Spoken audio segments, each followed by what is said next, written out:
Grammy ejje Kampala tejja tuuka ne tunagiwangula naye James Property Mati yani Mati beat Mati better Martin better back Martin better Mati ya Kenzo oyo gwe Mati sima bikoze bitya Mati B Mati B yabagitwala posing anatuyamba natuwamu nenge kisinga obukulu Eddy Kenzo kuluyimba akola kikwali naye okusinzira ku list nawe yabagitwala mu kagundike olena kusema zigenda kubeera nga 5 ku Sunday awards zigenda okuba nga zi happening those of you who are in the states musobola kugendako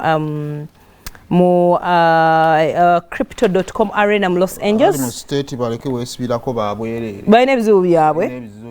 so ye tugenda okubeera nga basoma Matt B and Eddy Kenzo naye Kenzo wamala n'akikola agenda kufuuka Munnayuganda awangudde awards eziri international nga z'amaanyi 2 wow zeto ez'amaanyi wano omanyi nga ziri international nga z'amaanyi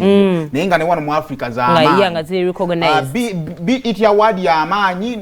ne Grammy z'amaanyi kati wamala n'agiwangula ajja kubeera Munnayuganda ndowooza nga amugoba ye Good Life yafuna nomination so kyekyo naye katumwagaliza birungi byerere Trevor Noah yagenda okubeera MC era ne mu South Africa wa Africa so katusabe endowooza kiveeyo bulungi kale tulindiridde kakati walabika video